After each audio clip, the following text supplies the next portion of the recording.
tous, merci de votre présence. Nous allons donc vous présenter un thème sur le marketing de l'expérience. Alors, puisqu'on n'est jamais si bien servi que par soi-même, on vous propose à titre, d'imprégnation de ce que c'est qu'une expérience, de faire circuler entre vous ce petit saladier, et vous verrez que je pense que des bouffées d'enfance vont vous revenir très rapidement, vous verrez. Alors servez-vous chacun, et je dirais que ce sera une première étape dans la découverte du marketing expérientiel. Alors aujourd'hui, donc effectivement, oui, allô, allô, merci. Nous sommes passés, le magasin clairement est en pleine évolution. Là, on est là aujourd'hui pour parler de la distribution. On peut dire que le commerce physique, bien évidemment, c'est plus seulement une manière de s'approvisionner. Et si on pousse un tout petit peu le bouchon un peu plus loin, on peut dire qu'on est même au-delà du e-commerce, au-delà des drives. Il faut inventer vraiment de nouvelles formes de commerce. Parce que le magasin, sinon, va être un petit peu phagocyté, on va dire, par de nouvelles formes, notamment, évidemment, par le commerce sur Internet.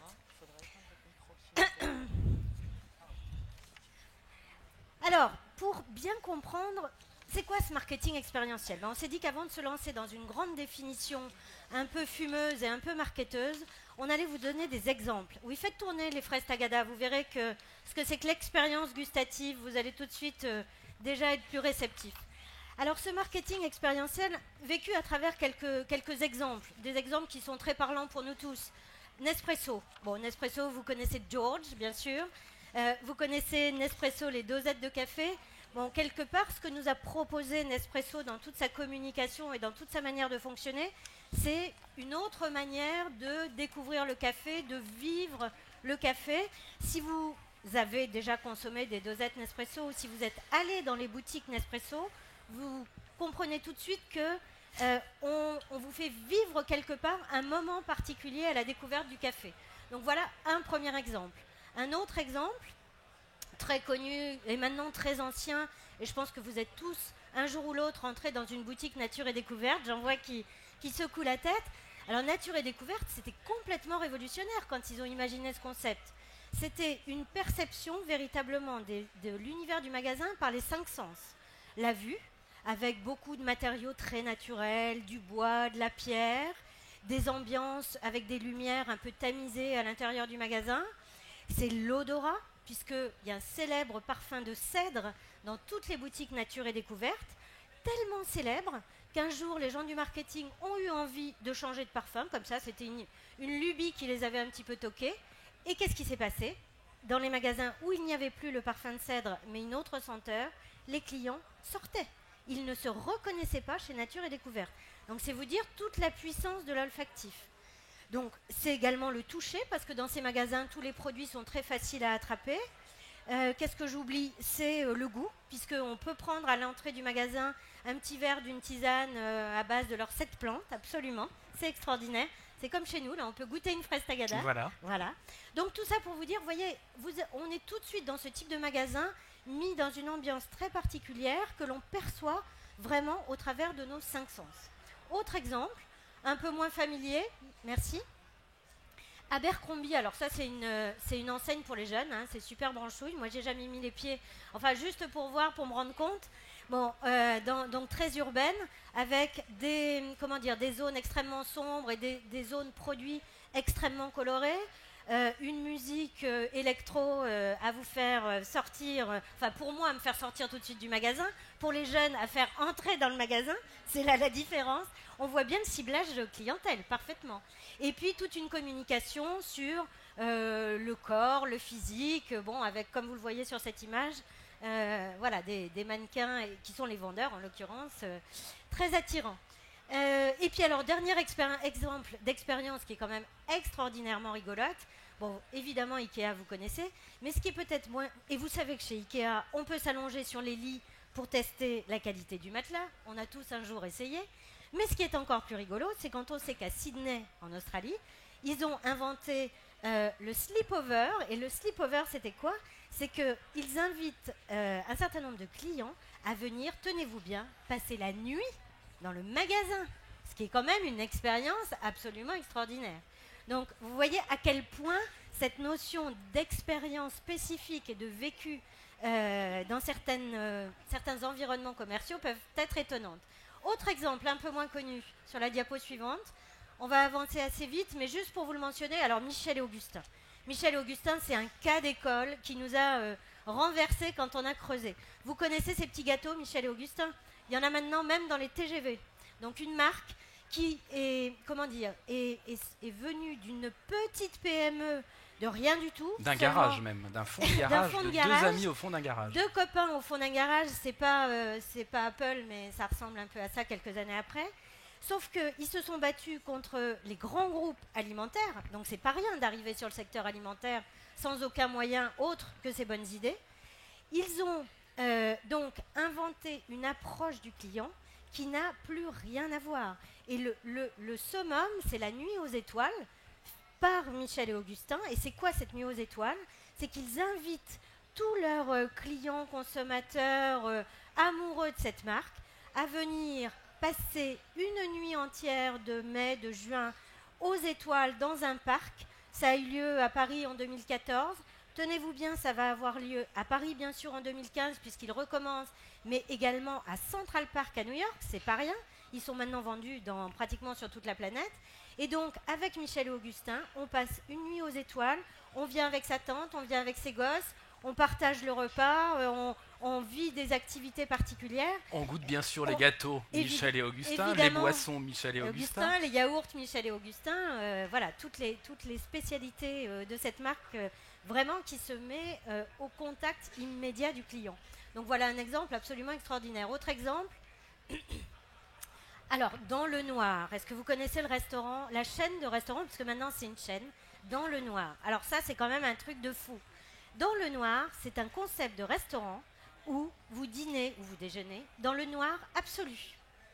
L'idée, c'est quoi? L'idée, vous le comprenez tout de suite, c'est de vous faire vivre une expérience de repas tout à fait extraordinaire. Vous ne voyez pas ce qu'il y a dans votre assiette, vous découvrez d'abord par le goût, aussi peut-être par le toucher, et comme vous le direz, les personnes non-voyantes ou malvoyantes, forcément, tous les autres sens sont décuplés lorsque l'un des 5 sens ne peut pas fonctionner. Donc, une expérience absolument extraordinaire qui rencontre un succès du feu de Dieu. Il y a maintenant des ouvertures dans la plupart des grandes villes, au moins d'Europe aujourd'hui. C'est quand même assez étonnant. Autre exemple, Caravan Hotel. Ça, c'est un truc rigolo aussi. Caravan Hotel, c'est un hôtel à Berlin.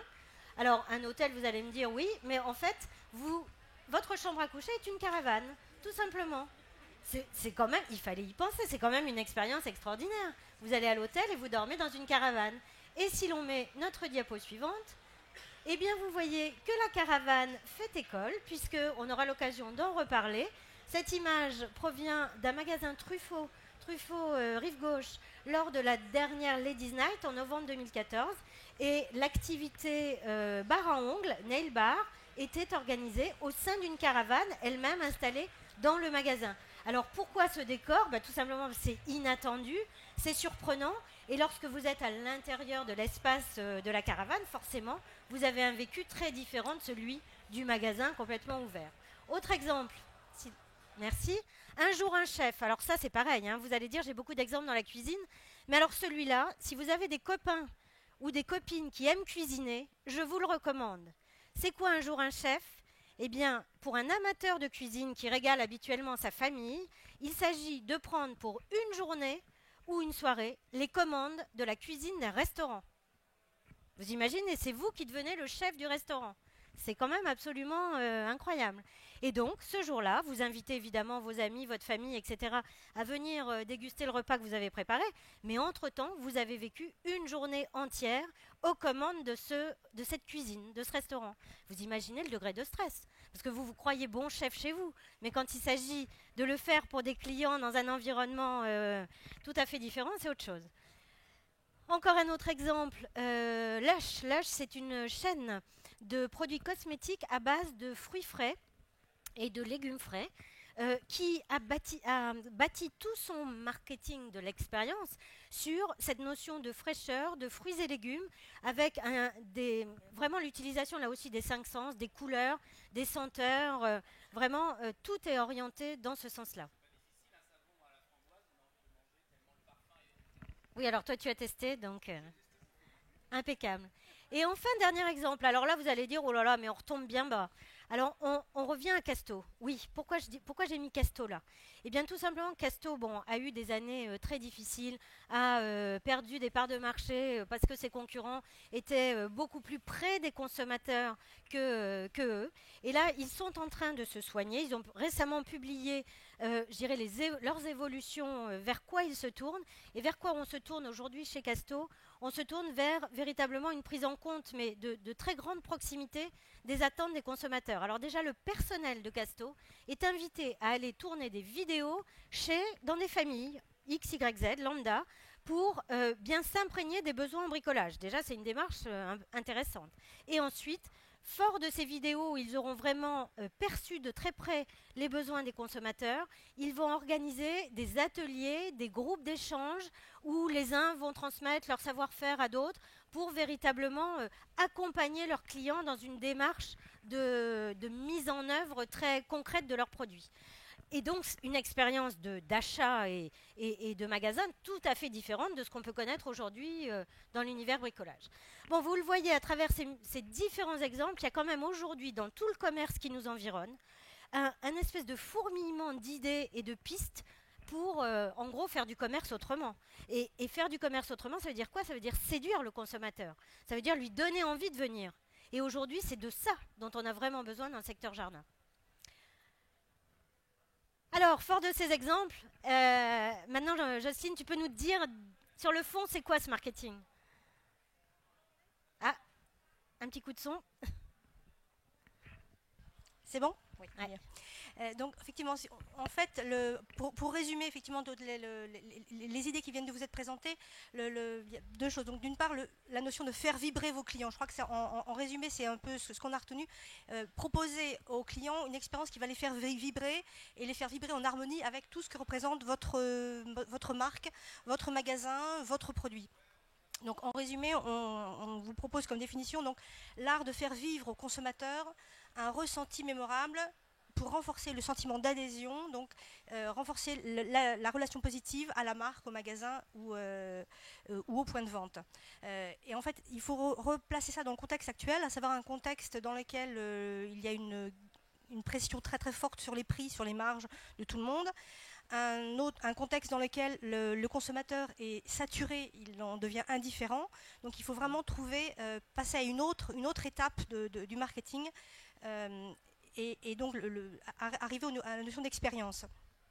En fait, c'est une notion qui a été formulée la première fois par deux auteurs américains à la fin des années 90. On peut passer à la diapo suivante. Ah oui, non, j'ai oublié celle-ci. Donc effectivement, pour revenir à la notion de vivre, non, allez-y. Voilà, c'est ça. Donc la demande de vivre, on n'est plus uniquement dans la demande d'un produit avec des caractéristiques objectivables. On est vraiment dans une demande d'expérience, une demande de vivre un moment d'exception. Et on le voit, par exemple, pour offrir les cadeaux, avec la multiplication d'offres immatérielles, où on offre à des proches une nuit dans une yourte, une nuit dans une cabane dans les arbres, ou alors une soirée, un week-end ou des vacances en thalasso. Donc c'est vraiment cette notion de vivre un moment hors du commun. Et voilà, donc ce que je vous disais, c'est que c'est une évolution qui a été formalisée par deux Américains qui n'ont d'ailleurs pas été traduits directement en France, mais ils font l'objet de beaucoup d'études, qui replacent cette évolution dans le cadre historique, à savoir au tout début de l'économie. On était sur une économie de matières premières avec des biens qui étaient indifférenciés.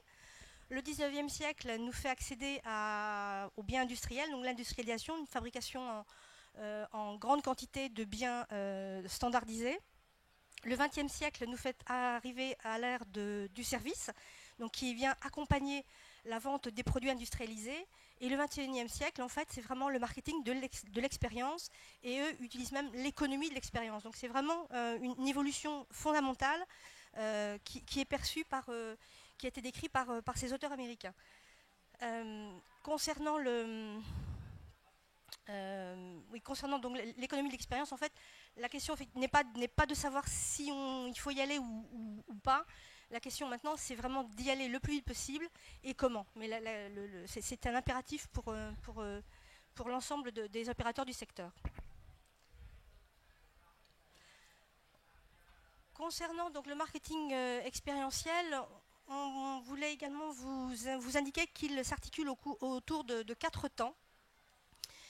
D'une part, l'anticipation de la consommation, parce qu'on n'est pas uniquement dans la vente d'un produit ou la vente d'un service. Il y a donc les 4 temps. L'expérience commence avant l'achat, avant la consommation. Donc on a l'anticipation de la consommation avec la recherche, l'imagination, le fantasme. Ensuite, l'expérience d'achat proprement dite qui a lieu donc sur le point de vente avec la mise en scène, l'ambiance du point de vente, la découverte, le choix, l'achat. Troisième point, le cœur de l'expérience de consommation, à savoir vraiment l'usage et la consommation du produit, du service dans le lieu. Et quatrième temps, l'expérience de souvenir. Et ce qui est vraiment spécifique, ce sur quoi on veut vraiment insister, c'est la notion de durée et d'accompagnement du consommateur. On n'est plus là uniquement pour lui vendre un produit et terminer, on attend qu'il revienne. On commence déjà à s'adresser à lui avant qu'il n'achète, pendant l'acte d'achat, et également la notion de souvenir qui est vraiment très importante et qui s'inscrit d'autant plus dans la sphère subjective. Donc on passe également de la sphère objective à la sphère subjective, et les mots-clés qu'on a retenus pour balayer l'ensemble de ce qui est des messages à retenir pour l'expérience, ce sont donc les émotions, la sensorialité, le relationnel, l'interaction, la participation, la notion d'événement, la remémoration, qui est également quelque chose de fondamental. Et en fait, tous ces mots sont réunis par la notion d'humain, l'importance de l'humain qui doit être privilégiée. Voilà, alors vous vous posez peut-être la question un petit peu tout ce marketing d'expérience, mais pourquoi aujourd'hui on a pu en arriver ici? Et aujourd'hui, cette façon de vendre, qui est une façon de vendre différente, où en fait vous allez faire interagir le consommateur avec votre entreprise, avec vos biens, avec votre marque, finalement c'est un axe de riposte face à la consommation telle qu'elle se fait aujourd'hui. Vous n'êtes pas sans ignorer le développement très important du e-commerce et du m-commerce, le commerce électronique et le m-mobile commerce via les tablettes, via les smartphones. On vous a mis, je ne vais pas vous les lire parce qu'ils sont à l'écran, mais c'est aujourd'hui une réalité qui est énorme. Là, ce sont donc les chiffres 2014. Vous avez eu près de 34 millions d'acheteurs en France, donc ce sont des chiffres français. Donc 34 millions de consommateurs de sites de vente en ligne, 51 milliards d'euros d'e-commerce sur 2014 en France, une dépense moyenne de 1 500 euros par an et par consommateur. Enfin, 34 millions d'acheteurs, donc vous voyez, ce sont des chiffres qui en parlent. Alors c'est vrai qu'on n'a pas de recul aujourd'hui, on n'a pas de chiffres clés malheureusement, on n'a pas d'observatoire sur le marché du jardin, mais j'ai fait un petit jeu où j'ai tapé dans Google, j'ai googlisé le terme vente en ligne, vente de plantes en ligne, et j'ai quand même eu un retour de 900 000 résultats. Donc c'est quand même pas anodin, et on voit donc des sites de vente de plantes qui sont aussi bien tenus aujourd'hui par des grandes centrales d'achat qui ont pignon sur rue que de producteurs, allez j'ose dire le mot petit, moyen et gros, qui ouvrent leur propre boutique et qui vendent au direct aux consommateurs. Donc le e-commerce c'est clairement une concurrence au commerce tel qu'il existe aujourd'hui, au commerce physique, et le marketing de l'expérience ou le marketing expérientiel est un axe de riposte évident des commerces physiques aujourd'hui. Et notamment pourquoi? C'est parce qu'en fait on va venir exploiter ce qu'il y a de difficile dans l'e-commerce, c'est-à-dire tout le côté humain, tout le côté expérience. On vient exploiter les points faibles, donc l'humain et l'animation et la promotion des ventes en point de vente. Comment vous allez pouvoir faire interagir avec le client, le faire rêver en point de vente, et ça ce sont des choses, échanger avec lui, discuter avec lui, comme là en ce moment vous me voyez et moi je vous parle, et ça c'est quelque chose, un ordinateur aujourd'hui ne le fait pas, et un site web de vente en ligne ne le fait pas non plus. Et donc ça c'est un des atouts du marketing de l'expérience, et c'est vraiment un axe de riposte par rapport à l'e-commerce. Autre point sur les enjeux par rapport au point de vente, C'est enfin de se démarquer, c'est d'être soi, d'être vraiment soi. Quelles sont les valeurs que je porte, quelles sont les valeurs de ma marque, quelles sont les valeurs de mes produits.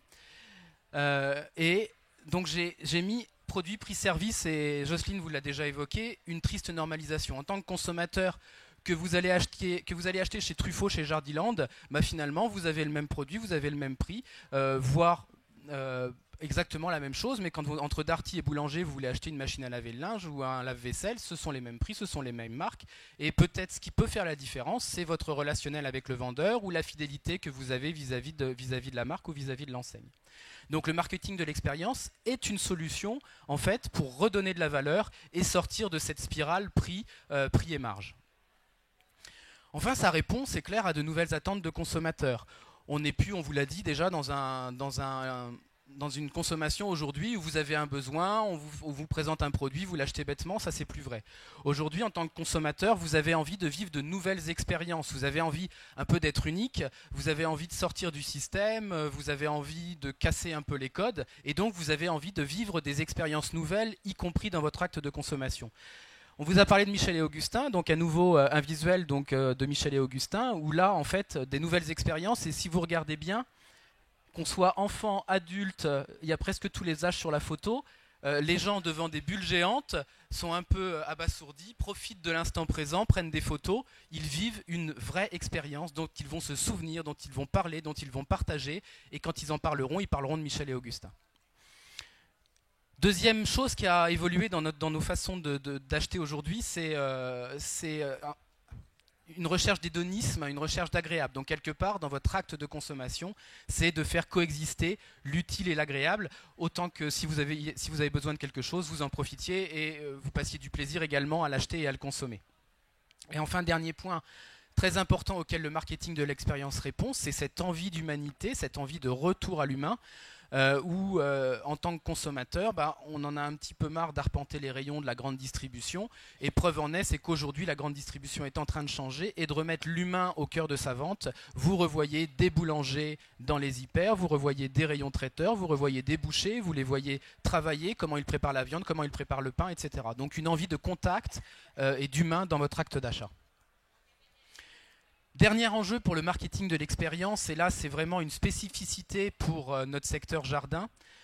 Une des raisons pour lesquelles on a certainement une baisse de la consommation des végétaux, alors certes on a la concurrence de tous les autres services, mais c'est aussi peut-être la crainte d'acheter ces végétaux, c'est la crainte de savoir comment les utiliser.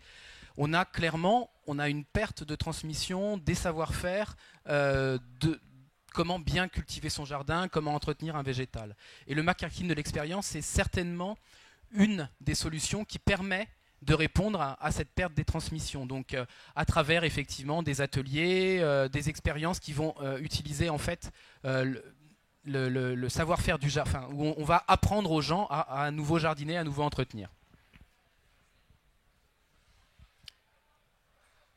Donc voilà, on vous a parlé de marketing expérientiel, on vous a dit quels étaient les enjeux, on a essayé de vous le définir. Maintenant, on va vous donner les clés pour mettre en place un marketing expérientiel pour votre entreprise, pour vos produits ou pour votre enseigne. Alors, 5 piliers, on va vous les détailler.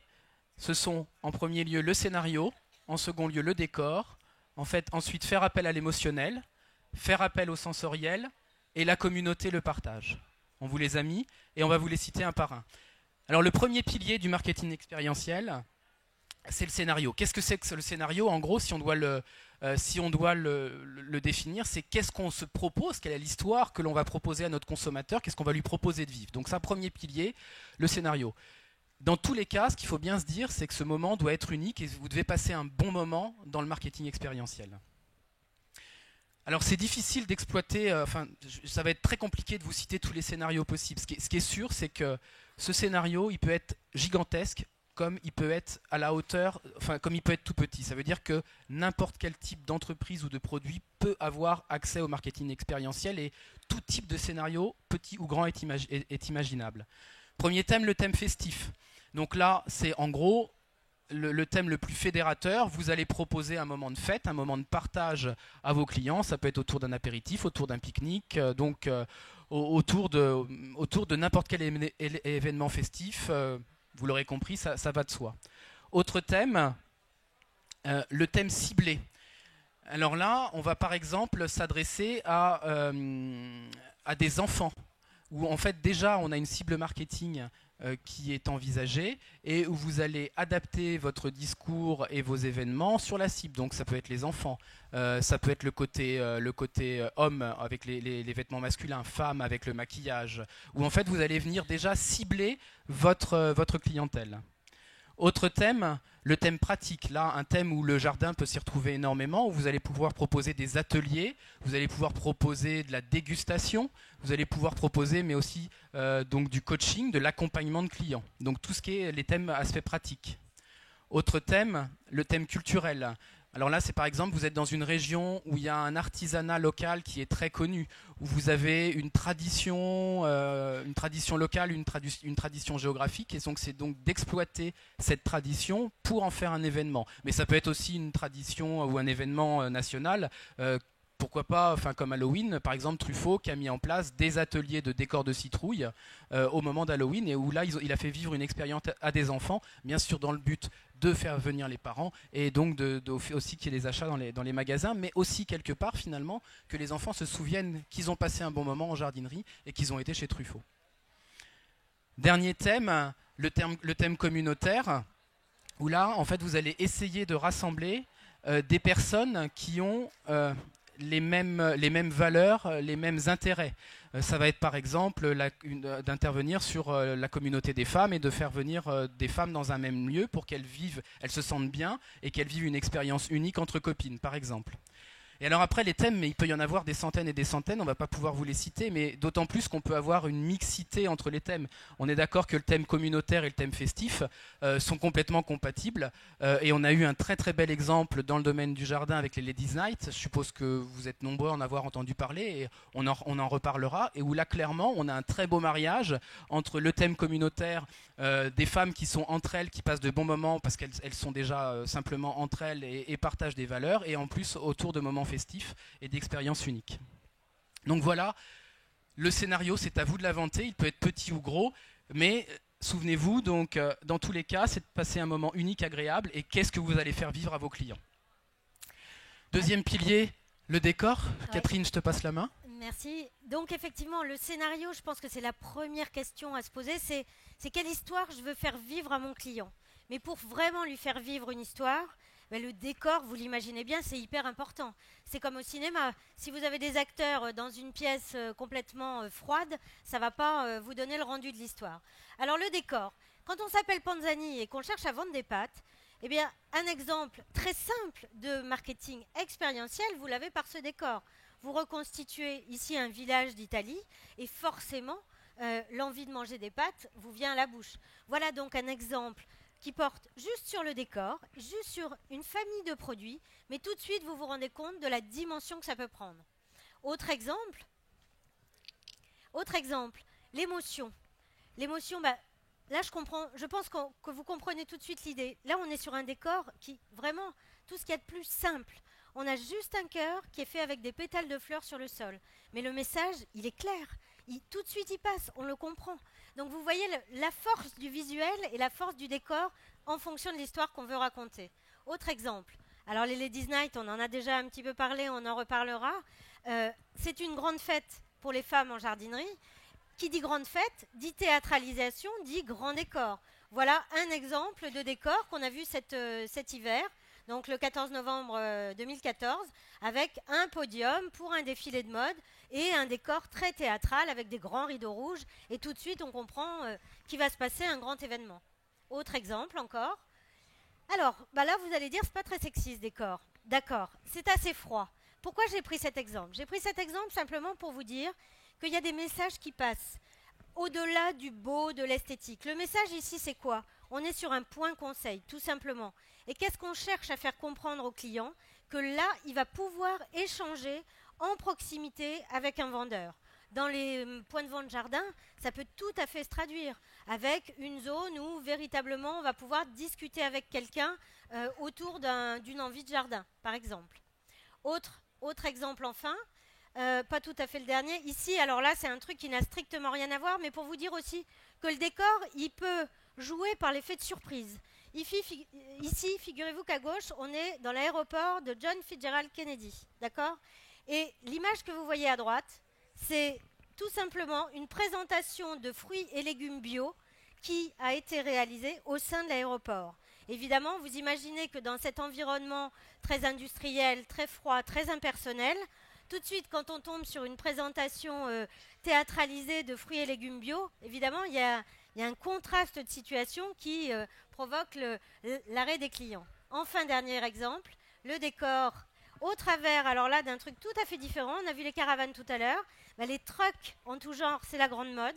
Ça existe dans la restauration et ça peut très bien exister ici dans les flower trucks comme vous l'avez sous les yeux.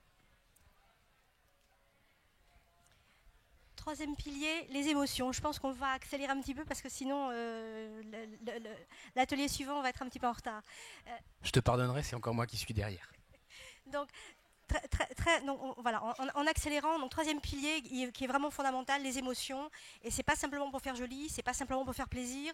Il faut quand même savoir que là, vous avez 3 photos qui sont toutes tirées de l'univers Disney. Et Walt Disney, c'est probablement le grand précurseur de l'expérience et de l'expérience qui se traduit par des espèces sonnantes et trébuchantes. Il faut vraiment garder ça à l'esprit. L'objectif, c'est vraiment le business. Et donc, Walt Disney a été vraiment un des grands initiateurs de tout ce processus. Et il avait vraiment raison. À l'heure actuelle, il y a de plus en plus d'études qui sont conduites. Les neurosciences avec des observations des fonctionnements du cerveau, réellement du fonctionnement du cerveau, et toutes ces études parfaitement scientifiques donc, prouvent vraiment la puissance et l'efficacité des émotions dans le passage à l'acte, dans la prise de décision. Donc ça, c'est dans l'ensemble de la démarche, dès que vous ne pas oublier ces émotions. Quatrième pilier, le sensoriel, et je vais passer... Les 5 sens, alors on l'a vu, on va aller assez vite, effectivement, vous l'avez compris dans le décor, la vue, c'est hyper important.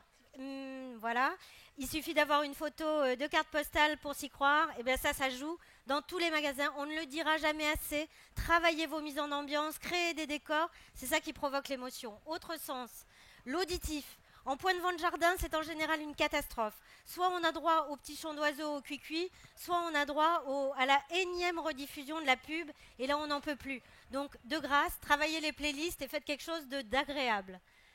Le gustatif, le goût, ça marche à tous les coups. Faites manger quelque chose à vos clients, ils vous le rendront au centuple.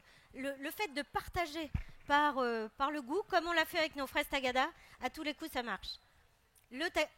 L'olfactif, alors là évidemment dans le monde du jardin, ça on le connaît par cœur, il faut encore le travailler, il faut le mettre en valeur, il faut le valoriser beaucoup plus que ça, c'est la mémoire primaire, hein, le parfum ça joue extraordinairement. Et enfin le tactile, rendez les produits atteignables, que l'on puisse les prendre en main, rien que ça, c'est hyper important, c'est le premier niveau de l'appropriation. 5e pilier, la communauté. On revient à nouveau à la notion d'humain, donc qui doit être au cœur de toute notre démarche. Là, vous avez beaucoup tous les exemples qui viennent de Michel et Augustin, qui sont vraiment une source d'inspiration. Mais à l'origine, il y a un autre exemple dans le secteur du jardin, donc avec les Ladies Night, où on vous en a déjà parlé, mais c'est vrai que c'est en plus à l'origine de cet exposé, à savoir un vécu vraiment hors du commun, marquant dans le secteur, et la certitude que c'est une chose à développer. L'objectif avec la communauté, c'est aussi que vos clients deviennent vos propres ambassadeurs. Donc à ce moment-là, c'est eux-mêmes qui vont faire votre publicité et vont faire circuler et augmenter le bouche à oreille. Catherine, tu nous alertes quand même, donc on vous parle d'expérience, on vous parle de bons moments, de faire vivre des bons moments, mais... Alors juste une petite remarque et une limite à ça. Le client, vous allez l'immerger quelque part, c'est très bien. Mais si vous voulez qu'il reste dans le positif et qu'il n'aille pas dans une situation de rejet, gardez-lui une liberté. Laissez-lui cette liberté. Ne l'enfermez pas avec un excès, je dirais, de mise en condition. Il faut savoir jusqu'où ne pas aller trop loin. Donc, simplement, pour vous remettre la recette d'un bon marketing expérientiel, donc 5 piliers, un bon scénario, un beau décor, stimuler les 5 sens, l'émotionnel et créer du lien. On vous a beaucoup cité Michel et Augustin. allez sur internet, tapez La Nuit aux étoiles de Michel et Augustin. Vous avez des vidéos, vous avez des albums photos qui sont partagés par les gens et vous avez des commentaires et vous verrez que tous les gens disent à tout le monde consommez du Michel et Augustin, consommez. Près de 70 000 personnes ont voulu aller à cette manifestation, il n'y a eu que 3 000 personnes d'inscrites. Allez sur internet, tapez, c'est un très bel exemple. Et sinon, prenez l'avion pour Central Park en juin 2015 et testez. Alors, on vous a expliqué ce que c'était, on vous a donné les recettes maintenant et les enjeux. Maintenant, on va vous donner les bonnes raisons d'utiliser le marketing expérientiel. En gros, il y en a 5. Et on va revenir en détail sur chacune d'elles rapidement. Cultiver la fidélité, recruter de nouveaux clients, être vraiment différent, fédérer vos équipes et vendre plus c'est mieux. Le premier point, Jocelyne ? Cultiver la fidélité de vos clients, oui, parce qu'effectivement, quand on a passé un bon moment, on a envie de revenir sur le point de vente. Donc ça, c'est vraiment une recette fondamentale, et ça, c'est tout à fait fondamental. Ça vous permettra d'utiliser le réseau, le bouche à oreille. Deuxième, le fait de recruter de nouveaux clients et élargir votre base commerciale. Et ça s'est vu effectivement donc, également pour les expériences des Ladies Night l'année dernière. Tous les magasins participants ont été vraiment étonnés du nombre, enfin du taux de remontée qu'ils ont eu pour leurs invitations. Voilà. Et avec une clientèle qu'ils n'avaient pas l'habitude de voir sur leur point de vente, avec notamment un rajeunissement tout à fait remarquable. Donc avec une offre ordinaire, effectivement, vous pouvez sortir de l'ordinaire. Troisième point, donc renforcer l'image, donc ça soit toujours pareil, hein, on parle de marque ou d'enseigne, mais c'est vrai quand vous êtes proche de vos clients, que vous leur faites passer de bons moments, forcément vous allez être considéré différemment que vos concurrents. Forcément vous allez renvoyer une image qui va être dynamique et active. Et forcément vous allez faire parler de vous parce que ça va faire du buzz et vous aurez aussi le bouche à oreille.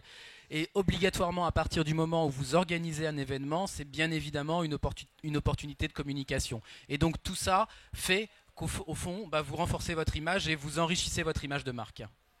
Quatrième point, fédérer vos équipes. Donc finalement, c'est quand on organise un événement exceptionnel, forcément, vous êtes obligé quelque part de faire intervenir toutes vos ressources. Et quelque part, vos équipes passent un aussi bon moment que les clients à qui est destinée cette expérience. Et on a eu le retour d'équipes qui ont dit merci pour ces moments parce que nous aussi on a passé un bon moment. Et ça a été donc dans l'organisation des Ladies Night.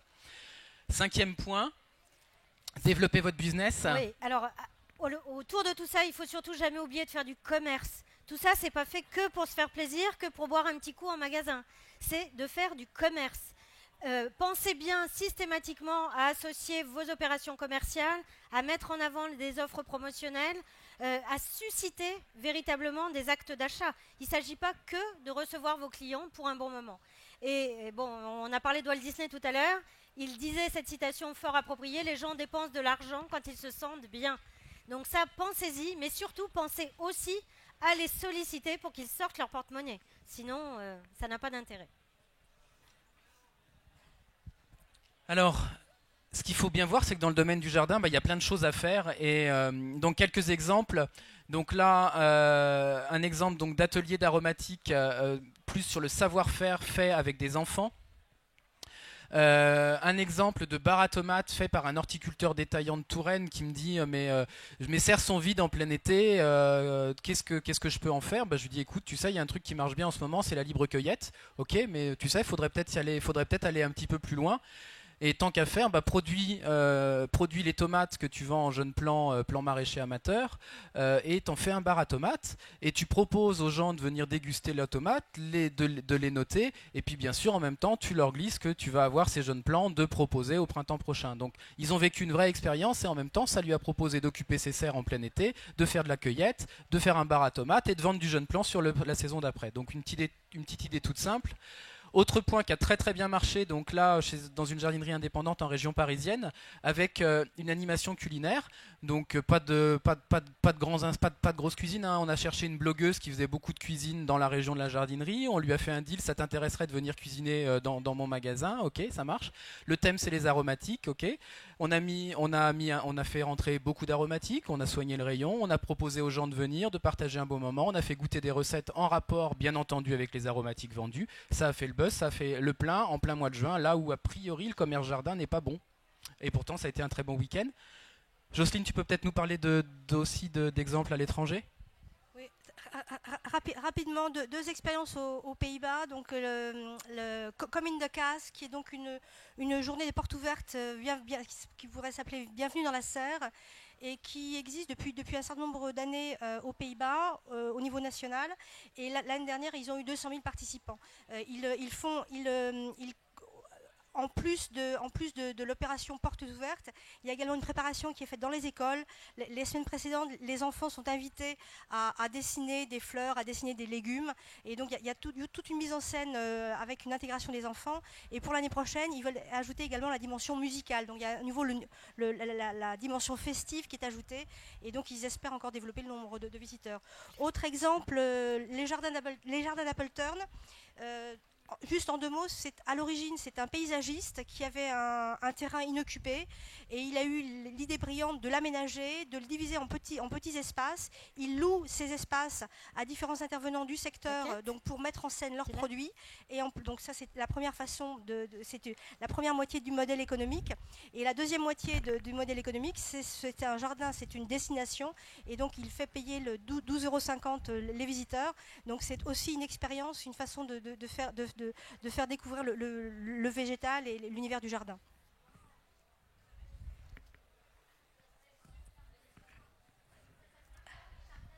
Appleton. Ils sont dans le sud-est des Pays-Bas. Et donc là, Ladies Night, on vous en a parlé, là on vous distribue le feuille de participation.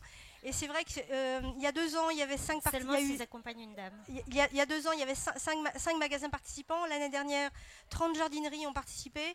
Et on espère en avoir beaucoup plus l'année prochaine, avec la sensation pour les participants, pour les visiteuses, les clientes, de vivre vraiment un moment d'exception autour de la mode, autour du bien-être, autour de la musique, une vraie découverte. Et elles sont venues entre copines, elles sont venues à plusieurs générations, la mère, la grand-mère, la petite fille. Et c'était vraiment un moment particulier. On espère vraiment... c'est une information qui concerne à la fois les points de vente et également les partenaires. On espère avoir cette année plus de partenaires du monde végétal pour renforcer l'offre végétale qui sera faite au moment de ces Ladies Night. Merci à tous de votre écoute attentive. On vous invite à déguster dernière expérience gustative et à deviner surtout ce que vous avez dans votre verre. Merci à tous.